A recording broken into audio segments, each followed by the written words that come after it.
जहां दूसरी ओर नक्सलवाद को भी जड़ से खत्म करने की हम बात कर रहे हैं। हमारे लिए सदा नेशन फर्स्ट रहा है, राष्ट्र प्राथमिकता रही, राष्ट्र प्रथम रहा है। कुछ राजनीतिक दल ऐसे हैं जो लोग इन देश विरोधी ताकतों के साथ हाथ भी मिलाते हैं, राजनीतिक लाभ उठाने के लिए उनका चंदा भी पाते हैं और फिर मौन हो जाते हैं। और ये चुप्पी क्यों है? तब तो वो बड़े बड़ी बातें करते हैं और ये डबल डेटिंग करने वाले माननीय राहुल गांधी जी और अरविंद केजरीवाल जी, ये बाहर से कुछ और अंदर से एक ही नजर आते हैं। आप याद करिए, सर्जिकल स्ट्राइक हो, एयर स्ट्राइक हो, अफजल गुरु की फांसी का मुद्दा हो, ये सब विषयों पर कांग्रेस और आम आदमी पार्टी इकट्ठी नजर आई। राहुल गांधी जी, अरविंद केजरीवाल जी इकट्ठे नजर आए। आई तो आम आदमी पार्टी कांग्रेस के घोटालों की बात करके थी, लेकिन आज उनकी छाप जो एएपी है ना, वो अराजकता के लिए भी जाना जाता है, अलगाववाद के लिए भी जाना जाता है, आतंकवाद के लिए भी जाना जाता है, अफवाहें फैलाने के लिए भी जाना जाता है, अपराधियों को शरण देने के लिए भी जाना जाता है। ऐसी कौन सी मजबूरी है कि इन देश विरोधी ताकतों से हाथ मिलाना जरूरी है? मैं एक एक करके आपके सामने, आप याद करिए, अफजल गुरु की फांसी, देश को इंतजार था कि संसद पर हमला करने वाले को कब फांसी की सजा मिलेगी, लेकिन उसकी फांसी की सजा माफ कराने के लिए किसकी एनजीओ आगे आई, किसके रिश्तेदार, किसके मां बाप उसका हिस्सा थे? दिल्ली की जनता जवाब मांगती है। आतिशी जी, अरविंद जी, होंठ सिले रहेंगे कि कुछ बोलेंगे? और यही नहीं, टुकड़े टुकड़े गैंग जिसने देश विरोधी नारे लगाए, देश का नामो निशान मिटाने की बात की, उनके साथ कंधे से कंधा मिलाकर कौन खड़े हुए? जवाब दीजिए। उसको टिकट किसने दी? जो मुखिया थे टुकड़े टुकड़े गैंग के, डबल डेटिंग करने वाले राहुल गांधी जी और अरविंद केजरीवाल जी ने दी। यही नहीं, पंजाब के चुनाव को ले लीजिए, वहां पर आतंकवादी समर्थकों के साथ उनके घरों में रात को रुकने का काम किसने किया केवल चुनाव जीतने के लिए? अरविंद केजरीवाल जी, जवाब देना होगा। यही नहीं, दिल्ली के दंगे भड़काकर देश को बदनाम करने का काम किसने किया? किसकी पार्टी के वो नेता थे? आज ताहिर हुसैन अगर जेल में है तो क्या आम आदमी पार्टी उससे दूर भाग सकती है क्या?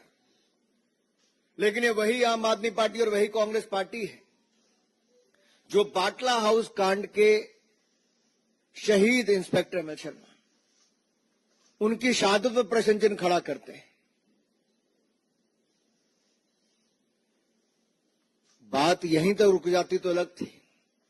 हमने तो देश में बम धमाकों की रोक लगा दी, लेकिन दिल्ली में कुछ लोग हैं जो बम धमाकों की अफवाहें फैलाकर मां बाप को रुलाते हैं, मां बाप घबराते हैं और स्कूल बंद हो जाते हैं। नई पाठशालाएं तो नहीं खुली, लेकिन पाठशालाओं को बंद कराने के लिए बम धमाकों की तार किससे जुड़े हैं? अरविंद जी, आतिशी जी, कोई जवाब देंगे क्या?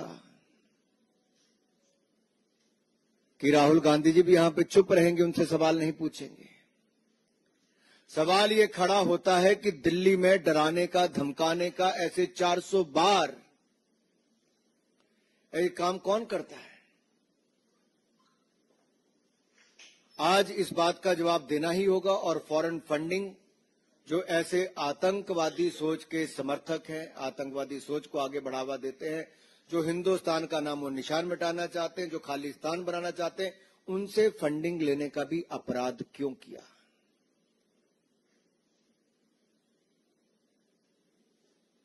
11 साल अरविंद केजरीवाल जी आपने और आपकी पार्टी ने सरकार चलाई है। आपने एक सवाल का जवाब आज तक नहीं दिया है। केवल कीचड़ उछालो और चले जाओ।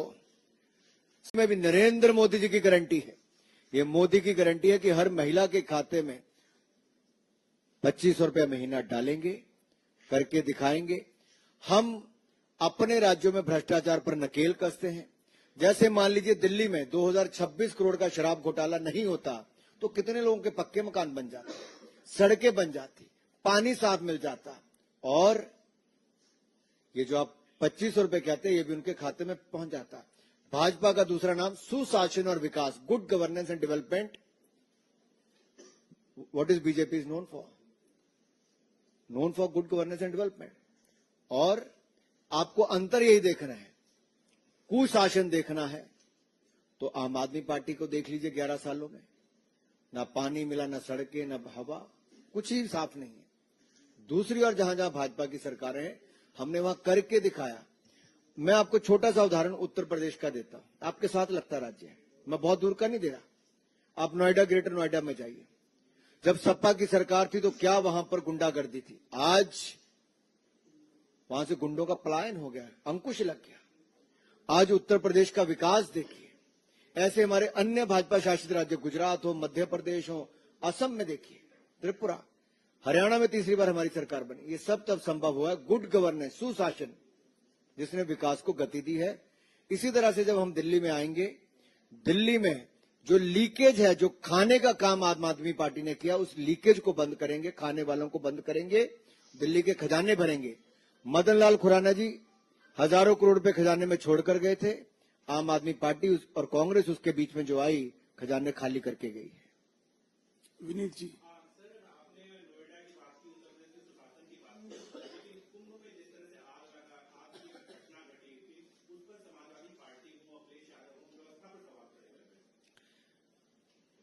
दुनिया में ऐसा कोई आयोजन नहीं जहां एक एक दिन में करोड़ों लोग किसी कार्यक्रम में शामिल हों। बहुत सफलतापूर्वक आयोजन महाकुंभ का किया जा रहा है। उत्तर प्रदेश की सरकार को बधाई देना चाहता हूं और देश भर के लोगों से कहता हूं कि ऐसा आयोजन जिसका 12 वर्षों के बाद हमें अवसर मिलता है, आप आइए। बड़ी संख्या में ये शानदार आयोजन वहां पर किया जा रहा है। अगर कोई इस तरह की घटना घटी, उस पर जितनी तेजी के साथ काम किया जा सकता है उत्तर प्रदेश की सरकार ने, अधिकारी कर्मचारियों ने किया है और आगे भी सुरक्षा से लेकर अच्छी व्यवस्था तक के पूरे इंतजाम किए गए हैं। अब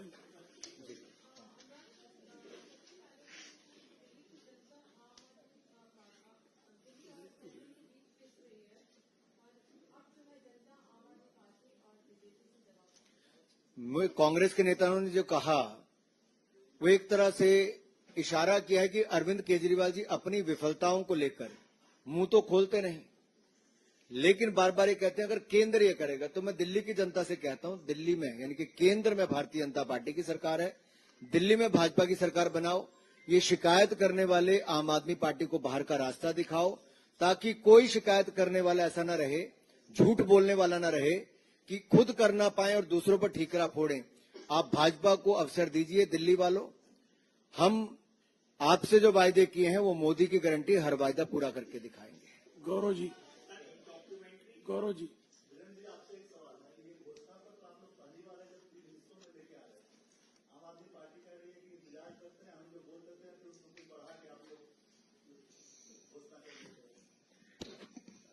कम से कम आम आदमी पार्टी बोल तो रही है। हम जो कह रहे हैं उसको करके दिखाते हैं, जैसे अनुराग जी ने बताया। और ये वो योजनाएं हैं, ये दिल्ली में कोई अनोखी योजना नहीं ला रहे हैं, ये वो योजनाएं हैं जो बाकी प्रदेशों में हमने इम्प्लीमेंट की हैं। तो हम अपने काम के आधार पर वोट मांग रहे हैं। अरविंद केजरीवाल सिर्फ झूठ बोल रहे हैं। 3 हिस्सों में लाने के कारण है जी। नहीं, बट ऐसा है, election model code of conduct कहता है कि आप एक ही बारी थोड़ी है, आप जितनी बार मर्जी लाएं। हम जनता के बीच में रहने वाले हैं, जो इनपुट आती है उसके आधार पर निर्णय करते हैं। संजय शर्मा जी, अब दुनिया भर में प्रेस कॉन्फ्रेंस,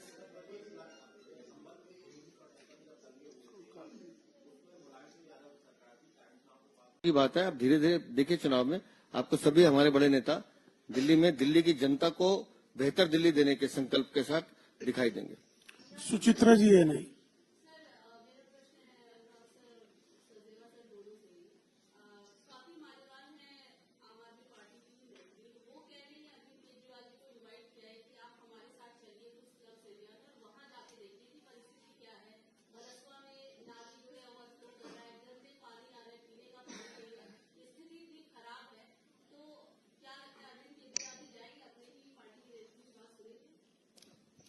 ये अच्छा किया स्वाति मालीवाल ने कि उनको बुलाया, उनको उनके घर नहीं जाना चाहिए।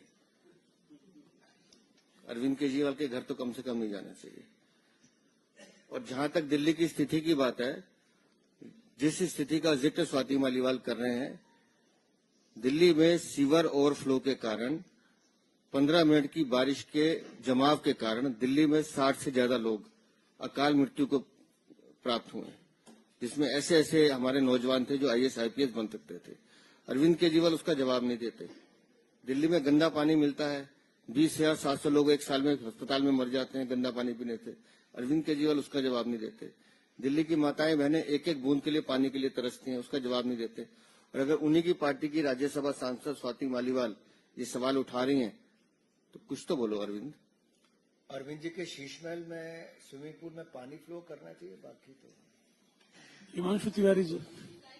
जेएनयू की घटना पर जिस तरह से सीबीआई ने फॉरेंसिक रिपोर्ट लैब में जाके जांच करवाई थी, लेकिन दिल्ली की अरविंद केजरीवाल सरकार की जिद थी कि नहीं जी हम अपनी लैब से करवाएंगे। इन्होंने हैदराबाद की एक लैब से कराई और जानकारी मिली कि 2 उसमें वीडियो क्लिप जिसमें छेड़छाड़ की गई वो दिल्ली सरकार के इशारे पे की गई थी, जिसमें उमर खालिद और वो बाकी कामरेड नारे लगा रहे थे।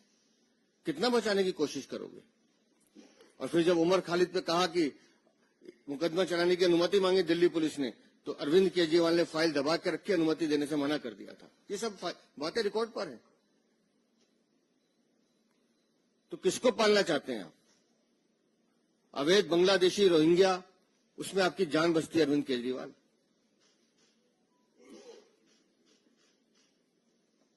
एक खान पे हमला होता है तो अरविंद केजरीवाल सारे काम छोड़ के प्रेस कॉन्फ्रेंस करने बैठते हैं, लेकिन जब वो हमलावर पकड़ा जाता है और वो बांग्लादेशी निकलता है तो ये चुप हो जाता है। रिश्तेदार है तुम्हारा, तुम्हारे मुंह से आवाज नहीं निकल रही। अवैध बांग्लादेशी रोहिंग्या के दम पे चुनाव जीतना चाहते हो? हर वो आदमी जो देश का दुश्मन है, देश के सत्ता और हमारी एकता पर आवाज उठाना चाहता है, वो अरविंद केजरीवाल के साथ खड़ा होकर नजर आता है।